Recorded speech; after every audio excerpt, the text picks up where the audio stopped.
Bill Bradley is an overrated Hall of Famer? Let's find out. We've seen many talented players in the NBA, though not all of them made it to the Hall of Fame. The Naismith Memorial Basketball Hall of Fame in Springfield, Massachusetts is the ultimate destination for the game's greatest talents. However, it forced a lot of scrutiny over the years, and to be honest, most of it sounds well-deserved. You may be wondering why.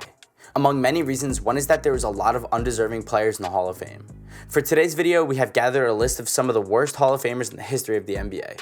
And before we start this video, make sure to like this video and subscribe to the channel while you're at it. Coming up first, we have Drazen Petrovic. The first person that we're going to be talking about is Drazen Petrovic. He's one of the European players to make an impact in the NBA, and he was easily one of the league's top shooters.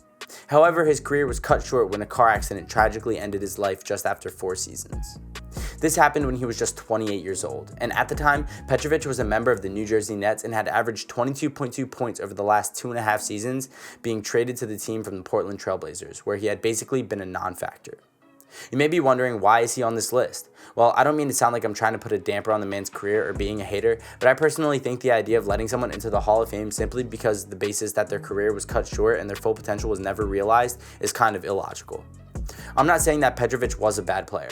I mean, he did pretty well in his 4 seasons. His career three-point percentage was an outstanding 43%, but I still think that there is simply just a chance that he would have been deserving being in the Hall of Fame in the future. I just don't think that he deserves to be put in just because there was a chance. Was Drazen Petrovic a great player in his time? Most definitely. But does he deserve to be in the Hall of Fame? Definitely not. Up next, we have Gail Goodrich.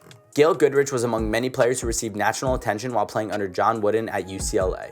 He was a 2-time champion at UCLA, and he definitely had a great career, but he was never really the best player on the team. Despite his comparatively small height at just 6'1", I mean, that's still taller than me, but Goodrich gained a reputation for being one of the strongest players on the court. Displaying great basketball intelligence and therefore putting up a respectable scoring number, in the 14 seasons of his career, he played in 5 All-Star games and ended up winning a title with the Lakers in 1972. He averaged 18.6 points per game for his career. However, as sad as it is, there just wasn't much else to Goodrich's game. He averaged only 4.7 assists per game in his career, and if he hadn't been on some of the great Lakers squads, he probably would have faded into anonymity. Up next, we have Dennis Rodman. Let's move on to the next person on this list, Dennis Rodman, also known as the most dangerous rebounder in the NBA. He was in the league for 14 seasons, throughout which he averaged 13.1 boards compared to just 7.3 points. He led the league in just rebounding for 7 consecutive seasons.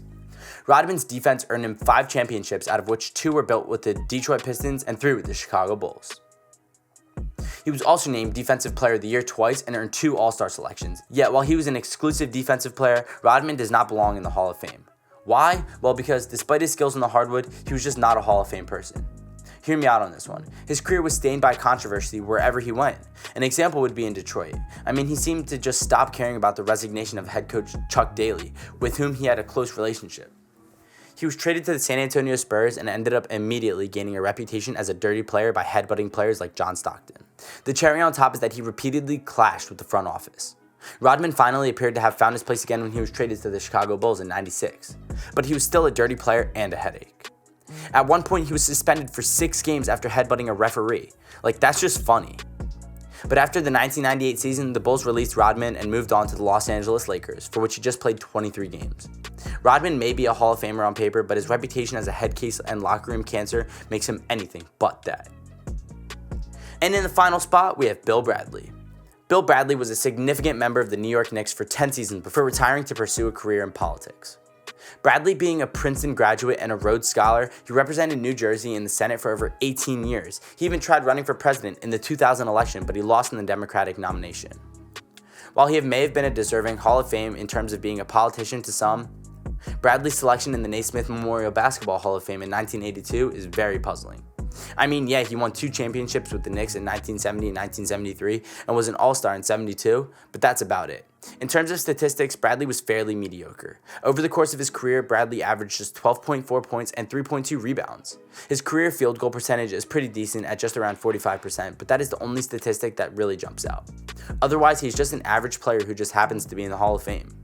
Well, this wraps up today's video. Who do you think is the worst Hall of Famer in history? Let us know in the comment section down below. Make sure to like this video and subscribe to the channel while you're at it. I'll see you guys next time and have a great day. Peace.